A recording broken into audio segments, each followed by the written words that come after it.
going to replace the seat covers from the original tan to a nice black. That's going to match our new body a little better. This is pretty straightforward on the bottom seat. This just lifts off of the cart. It sits in two little holders, and then it has the hip restraints which are bolted on each side. So we'll get this off and get it on the bench so you can see how to replace the cover. So I've got the seat bottom off the cart and onto my makeshift workbench. We're going to do, first of all, is take the 4 bolts out on each side. That is what's considered the hip restraints. And then we're going to go along and remove all these staples and this trim molding so we can replace the cover.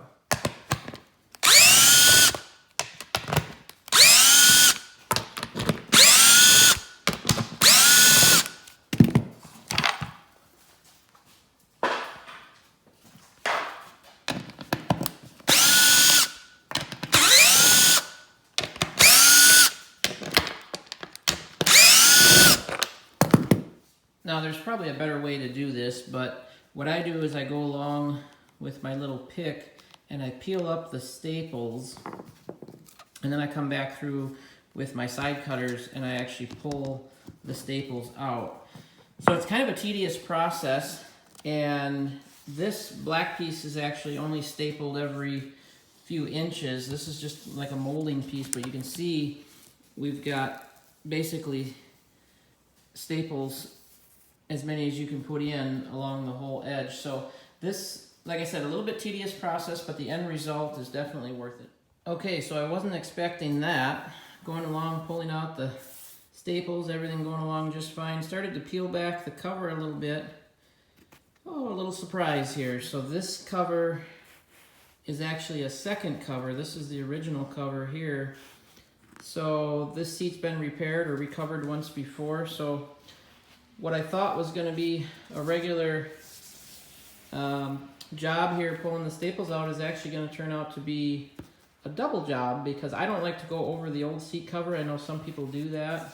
I'd rather go right down to the foam and do it that way. So we get to do this job twice, I guess.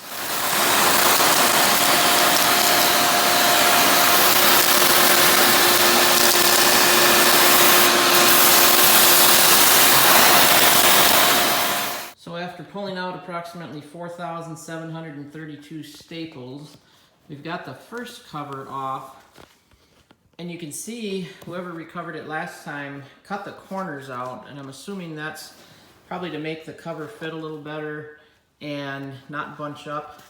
I remember talking to a upholstery friend of mine who said you can go over the old cover, but I did notice that this one was kind of creased and folded under here, and I just don't want any problems. So for the extra 20 or 30 minutes that it'll take to remove the second layer, I think I'm just going to go ahead and do that.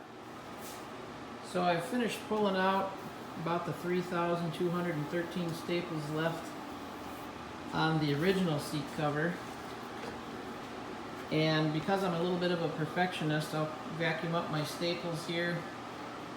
And also because I don't want the dogs to step in them and get one in their paw.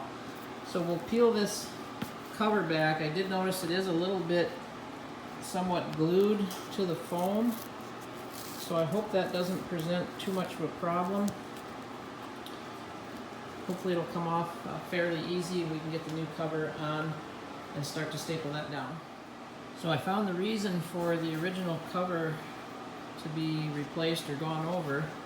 Someone had a little bit of a nicotine problem and burnt a hole in it. So I've got the cover out, the new cover kind of laying on top here. A little bit of a problem. This was, of course, came in a box and it was all wrapped up. Last time I did a seat, I just laid this out in the sunlight. We had a nice sunny 75-degree day and it got most of these creases and things out. Unfortunately, I don't have that luxury today because it's snowing and cloudy, but I did set it in front of the fireplace for a little while, which did basically nothing. So I got the hairdryer out and I was kind of working them, but that doesn't seem to be doing anything either. So I'm debating tomorrow's supposed to be nice and sunny and warm if I just wait, or if I just try to stretch it on, and then once it's on and installed, we'll take the seat out on a nice sunny day and let the wrinkles work themselves out. So, still thinking on that. I did a little trial on the corner. So far, I'm liking what I'm seeing. It's pulling it nice and tight. It's giving me a nice edge. The pneumatic stapler is working way better than the last time I did it with a hand stapler. So I might just keep trying and working it and stretching it and seeing if I can get it where I'm comfortable with, and then I'll just continue on. So one thing I've noticed when I took the original cover off, and some of it was kind of adhered to the foam, I was a little bit careless through here, not thinking too much of it, made a little bit of a jagged edge, thinking no big deal because the cover would cover it, which it does, but when it's pulled tight and you run your hand across there, it is a little bit lumpy, but I think it's going to be okay. Number one, half of it is hidden when the seat is down, and it's dropped down into the body, and number two, it's on the very bottom edge of the seat, so it's not going to be super noticeable. Just a lesson learned for next time. This end is basically done,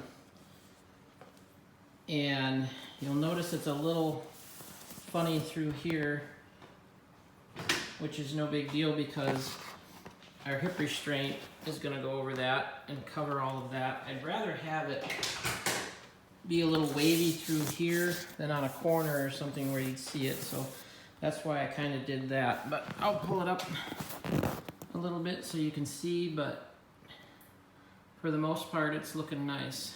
I'm happy with it.